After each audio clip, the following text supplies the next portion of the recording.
नमस्कार, कैसे हैं। 30 दिसंबर 2018 और कुछ महत्वपूर्ण करंट अफेयर्स आप लोगों के सामने हैं। चलिए, डिस्क्रिप्शन में ये पीडीएफ डाउनलोड कर लीजिएगा और साथ में इन क्वेश्चंस के आंसर दीजिए। डेली बेसिस पे नोट्स को लिखते रहिएगा। यकीन दिलाता हूँ किसी भी एग्जाम में इनसे बाहर नहीं आएगा।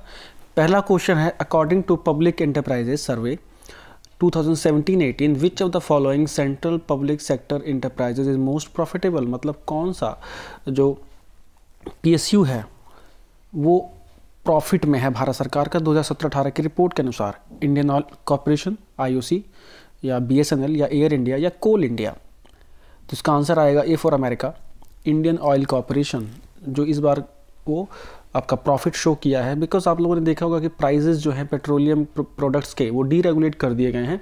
अब बाजार के मानक तय करते हैं डेली बेसिस के पेट्रोलियम प्राइजेस को। इस वजह से जो बहुत प्रेशर रहता था इन कंपनीज़ के ऊपर और काफ़ी बड़ी इनकम इनकी सब्सिडीज़ के थ्रू होनी होती थी या घाटे में रहते थे, वो चीज़ें अब ख़त्म हो गई हैं। तो इसलिए आईओसी आपका आंसर होगा। नेक्स्ट क्वेश्चन की ओर आगे चलते हैं। Which of the following Indian organisation was put under ban organisation under lawful activities act 1967। मतलब भारत की वो कौन सी संस्था है, कौन सा संगठन है जिसको 1967 के अनलॉफुल एक्टिविटी प्रिवेंशन एक्ट के तहत बैन किया गया है ना, जिसकी जो गतिविधियां हैं वो गैर कानूनी मानी गई हैं। तो ऑप्शन है आपके आगे Indian Fidayeen, B Jammu Kashmir Insaf organisation, C Khalistan liberation force या D none of these. Answer आएगा खालिस्तान लिबरेशन फोर्स। बिकॉज अभी आप लोगों ने देखा होगा ये खालिस्तान का फिर से प्रोपेगेंडा न्यूज़ में आया था। बिकॉज करतारपुर कॉरिडोर जो पाकिस्तान ने खोला था तो पाकिस्तान ने वहाँ हिडन एजेंडा चलाया, खालिस्तान के कुछ बैनर वहाँ देखे गए और कुछ ऐसे प्रोपेगेंडा वीडियो देखने को मिले जिससे पता लगा कि पाकिस्तान फुली सपोर्ट करके कुछ फोर्सेस को, जो अलगाववादी फोर्सेस हैं, वो इंडिया के अगेंस्ट भड़काने की कोशिश कर रहा है। तो खालिस्तान लिबरेशन फोर्स एक ऐसी अलगाववादी संस्था है जो कि कनाडा और पाकिस्तान से ऑपरेट करती है और एक झूठ के आश्वासन के दिलासे में जीते हैं वो लोग।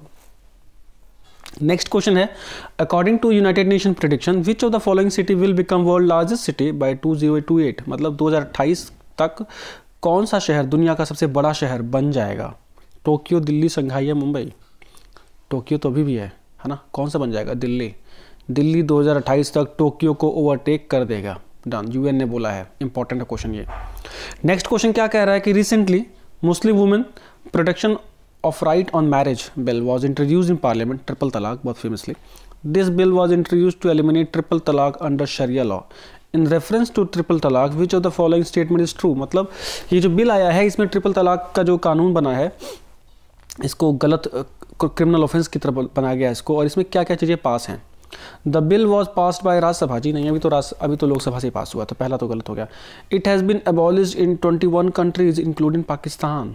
अब बताइए इसमें क्या क्या ऑप्शन है। तो आपका ऑप्शन आएगा सेकंड वाला, क्योंकि लोकसभा से भी पास हुआ है, अभी ऑर्डिनेंस की फॉर्म में है, राज्यसभा से भी पास नहीं हुआ है, तो पहला ऑप्शन गलत है। दूसरा ऑप्शन सही है कि 21 देशों ने इसको बैन कर दिया है, यहाँ तक कि पाकिस्तान जैसे देश ने भी इसको बैन कर दिया है। ठीक है, तो ये क्वेश्चन इंपॉर्टेंट है। और ये सायरा बानो जो केस है उसके केस की सुनवाई करते वक्त सुप्रीम कोर्ट ने इसको अनकॉन्स्टिट्यूशनल करार दिया था। उसी के बाद अब ये कानून के रूप में इसको अमली जमा पहनाए जाने की तैयारी की गई है। नेक्स्ट देखा जाए क्वेश्चन, तो where will be the Aero India 2019 will be held from 20 to 24 February 2019। 2019 का एरो इंडिया शो कहाँ होगा? पिछली बार तो बेंगलोर हुआ था, इस बार कहाँ होगा? आंसर आपका कर्नाटका, फिर बेंगलुरु में 24 फरवरी तक, 20 फरवरी से 24 फरवरी तक बेंगलुरु। अभी इस इवेंट में टाइम है तो भी बहुत इंपॉर्टेंट नहीं दिख रहा है ये। नेक्स्ट क्वेश्चन है, which is the author, who is the author of the book Early Indians the story of our ancestors and where we came from. ये पुस्तक किसने लिखी है? अशोक राजगोपालन, टोनी जोसेफ, रूपा राय या चित्रा बनर्जी दिवाकुर्नी। आंसर है टोनी जोसेफ ने ये पुस्तक लिखी है और इस पुस्तक के अनुसार Indian population is a result of 4 major migrations. भारतीय जो जनसंख्या का वितरण है वो बेसिकली 4 बड़ी माइग्रेशंस का नतीजा है, जिसमें कि आर्यंस को भी इंक्लूड किया गया है जो कि प्री हिस्टोरिक टाइम्स में आए थे, प्रागैतिहासिक समय में आए थे। नेक्स्ट है, which city has been awarded the best capital city in the solid waste management in Swachh Survekshan 2018। 2018 के स्वच्छ सर्वेक्षण में ठोस कचरा प्रबंधन में किस शहर को सबसे अच्छी रैंकिंग मिली है? किस कैपिटल को, किस राजधानी को सबसे अच्छी रैंकिंग मिली है? आंसर आपका आएगा हैदराबाद। पुणे इसमें ऑप्शन ही गलत था ना, तो राजधानी है ही नहीं। हैदराबाद म्यूनिसिपल कॉर्पोरेशन को ये बेस्ट अवार्ड मिला है और ministry of housing and urban department ने इसको किया है, ये अवार्ड दिया है। इसके अंदर भी स्वच्छ भारत मिशन किया जाता है। क्वेश्चन कई बार आता है पेपर में कि स्वच्छ भारत अभियान किस मंत्रालय के अधीन कार्य करता है। Ministry of housing and urban affairs, क्या कहेंगे इसको, शहरी विकास मंत्रालय, एक प्रकार से आवास एवं शहरी मंत्रालय। नेक्स्ट क्वेश्चन है आपका, the dash police has become the first police force in the country to digitise all malkhana. कल ये इंपॉर्टेंट न्यूज़ था कि किस पुलिस ने अपने सारे मालखाने ऑनलाइन कर दिए। मालखाने मतलब जहाँ हथियार वगैरह रखे जाते हैं, तो आंसर आएगा दिल्ली पुलिस, ठीक है ना। तो कई बार ऐसी घटनाएं मिलती हैं कि इसका मिसयूज़ हो जाता है आर्म्स एम्यूनिशन का, तो उसके लिए सारे मालखाने अब पूरी तरह से ऑनलाइन कर दिए गए, डिजिटलाइज्ड कर दिए गए हैं। नेक्स्ट क्वेश्चन है, विच of the following has received best short documentary film award in Asia south east international short film festival in Cambodia. तो क्वेश्चन तो पहले ये हो गया कि Asia south east international film festival कहाँ आयोजित किया गया, कंबोडिया में, और बेस्ट डॉक्यूमेंट्री फिल्म कौन सी थी, saving force, a chance to live, या एंड ऑफ गेम, या finding beauty in a garbage. तो आंसर है finding beauty in a garbage, ठीक है जी।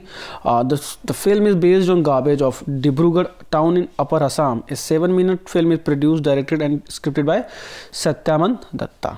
डन। 10th क्वेश्चन है, Subhash Chandra Bose Aapda Prabandhan Puraskar are launch to recognise the excellent work done in which field. अब बताया गया तभी आपको, सुभाष चंद्र बोस जी के नाम पे एक आपदा प्रबंधन के क्षेत्र में एक पुरस्कार शुरू किया गया है।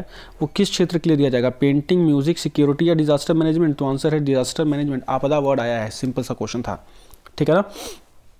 डन, देख लीजिए। और इसी के साथ थैंक यू सो मच आप लोगों के साथ और सहयोग के लिए। अच्छा लगेगा तो प्लीज़ शेयर करिएगा। Thank you so much.